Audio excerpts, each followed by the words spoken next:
প্রিয় দর্শক, আসসালামু আলাইকুম। এমএমএস এগ্রো ফার্মের পক্ষ থেকে আপনাদের সবাইকে শুভেচ্ছা জানাচ্ছি। আপনাদেরকে আজকে জানাবো বোর্ডিং করার সঠিক নিয়ম। দেখুন, আমাদের বোর্ডিংয়ের কাজ চলছে। বোর্ডিংয়ের গোলাকার বৃত্তটি আমরা অ্যারাউন্ড সাইড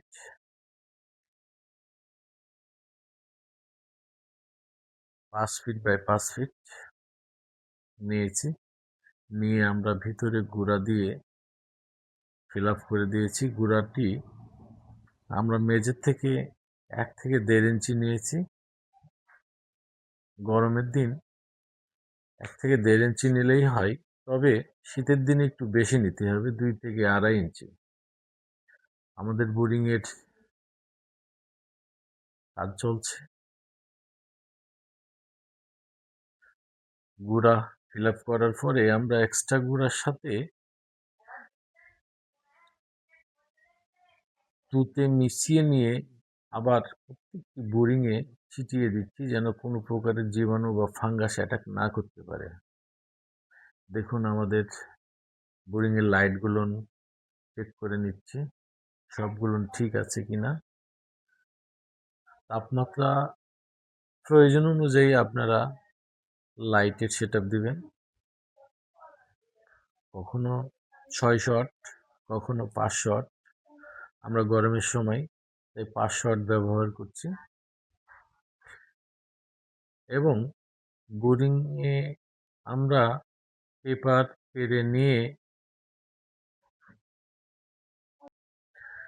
পেরে নিয়েছি, যেন কোথাও ফাঁক না থাকে এবং গরুগুলো উপরে না উঠে যায়।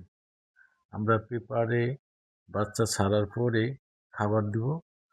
সেই খাবারগুলো একদিন অর্থাৎ 24 ঘন্টা বাচ্চা কুড়িয়ে কুড়িয়ে খাবে। পেপার পাড়া হলেই আমরা দেখছেন তুতের পানি স্প্রে করে দেব। তুতে এবং জীবাণুনাশক মিক্স করে রেখেছি, আমরা পেপারের উপরে স্প্রে করে দেব। দেখছেন আমাদের বোরিংয়ের পেপার গোছানোর কাজ সুন্দরভাবে করা হচ্ছে। এইভাবে যার যতগুলো বোরিং, আপনার পেপারটা গুছিয়ে পেরে নেবেন।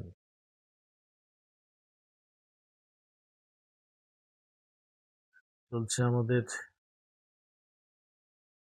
পেপার দিয়ে বোরিং পাড়ার কাজ।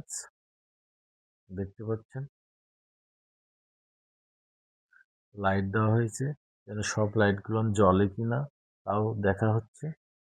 এর মধ্যেই আমাদের একদিনের বাচ্চা অলরেডি খামারে চলে এসেছে। আমরা কিছুক্ষণের মধ্যে এই যে দেখুন, আমরা বোরিংয়ে ছেড়ে দিয়েছি। একটি বোরিংয়ে 350টি করে বাচ্চা ছাড়া হয়েছে। আমরা একটি বোরিংয়ে 350টি বাচ্চা দেই। দেখুন,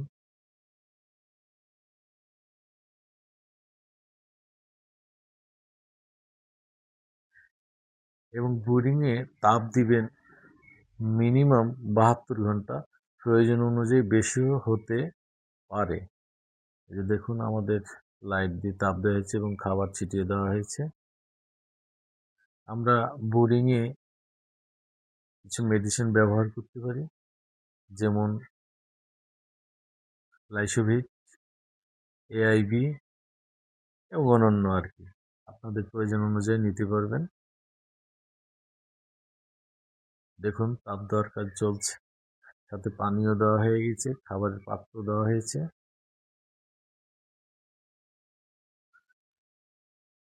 এবং এই বোর্ডিং অবস্থায় তাপমাত্রা 32 থেকে 33 ডিগ্রি রাখতে হবে, এদিকে আপনাদের খেয়াল রাখবেন। আজকের ব্লগটি এ পর্যন্তই।